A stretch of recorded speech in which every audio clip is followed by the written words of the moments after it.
जी दोस्तों,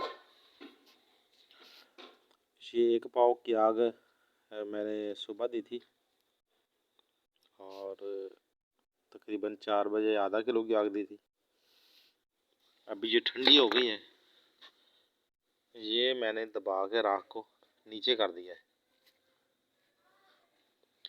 इसमें हमारा आधा कप जो है ये राख के अंदर आ गया है, बाकी आधा ऊपर से नंगा है। इसके ऊपर अब 3 पाव उपले लगा देंगे। ये आधा राख के अंदर ही है, आधा बाहर है।